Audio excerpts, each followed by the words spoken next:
Bonjour David. Constance, ça va? Bonjour à tous les deux, bonjour à tous. Alors, on commence avec un livre, Venise à double tour, sur celle qu'on surnomme la Sérénissime, l'une des plus belles villes du monde, à mon sens, écrit par ce monsieur Jean-Paul Kaufmann, ancien otage au Liban. Voilà, et vous allez me dire, Venise, la littérature en a fait le tour. Et pourtant, je trouve que Jean-Claude Kaufmann a vraiment réussi à nous montrer cette ville sous un jour complètement différent. Alors, dans cet ouvrage, il part à la découverte des églises fermées ou désacralisées de la ville. Et il se bute alors à de nombreux obstacles, la bureaucratie, le clergé ou encore les locaux. Et cela devient pour lui une obsession. Je vous assure que cette obsession est contagieuse parce qu'on se prend tout à fait au jeu. Alors, dans cet ouvrage, Jean-Claude Kaufmann... Jean-Paul Kaufmann. Jean-Paul, d'accord, pardon, j'ai dit Jean-Claude. Jean-Paul Kaufmann, vous avez raison, excusez-moi. Eh bien, il nous instruit sur la ville et son histoire, et puis il nous livre aussi son sentiment sur l'état du catholicisme. Il y a un siècle, l'Église tenait le haut du pavé, dit-il. Pourquoi tout cela s'est-il effondré? Mais l'effondrement, dit-il plus tard, c'est surtout celui d'un catholicisme de convention. Le troupeau s'est réduit, mais il est plus zélé. On a envie de le croire, Jean-Paul Kaufmann, surtout qu'avec sa conviction et sa foi, il réussit finalement à se faire rouvrir de nombreuses portes de ces fameuses églises. Venise à double tour, une prose magnifique, un ouvrage savoureux, et c'est aux éditions des Équateurs. Ça vous a donné envie d'aller à Venise? De retourner à Venise, mais justement avec cette nouvelle lecture de la ville. Un documentaire poignant maintenant sur le deuil, plus précisément sur le deuil d'un enfant. Ça s'appelle « Et je choisis de vivre », réalisé par Nance Thomaset et Damien Boyer.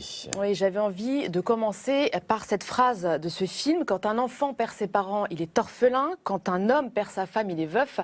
Mais quand des parents perdent leur enfant, le mot n'existe pas. Il n'y a pas de mot. Alors ce documentaire, c'est l'histoire d'Amande. Amande a perdu son petit Gaspard, âgé d'1 an à peine. Et après ce drame, pour essayer de trouver des réponses à ces questions, notamment, elle décide de partir marcher sur les chemins escarpés de la Drôme avec un ami réalisateur et de partir notamment à la rencontre de ceux qui, comme elle, ont perdu un enfant. Je vous propose de regarder un extrait.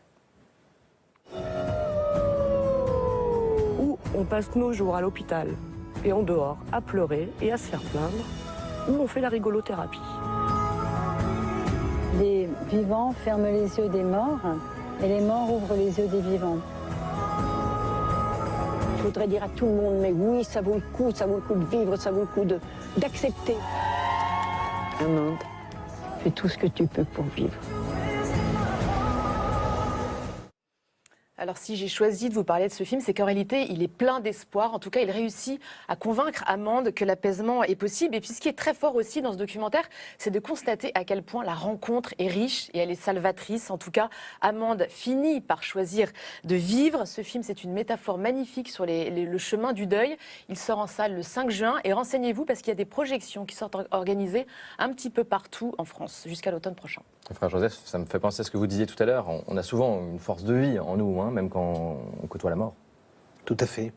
Et ce qui est frappant, c'est qu'on a un ressort, on est fait pour la vie.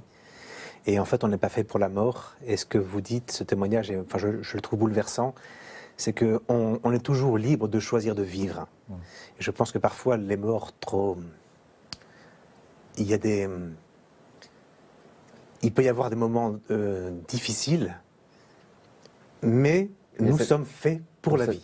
Et c'est magnifique. Message à garder, c'est important. La messe tout à l'heure sera célébrée à Grigny, dans l'Essonne, dans l'église Notre-Dame de toute joie. Quel beau nom. Où avez-vous choisi de nous emmener ce matin, Constance? Alors nous allons rester dans l'Essonne, direction Lompont, où je vous propose de visiter la basilique Notre-Dame de Bonne-Garde, dont la construction a été achevée au XIIIe siècle. En partie reconstruite au XIXe, l'église a conservé sa tour et sa façade avec son portail. Mais je voudrais attirer votre attention sur quelque chose d'assez incroyable.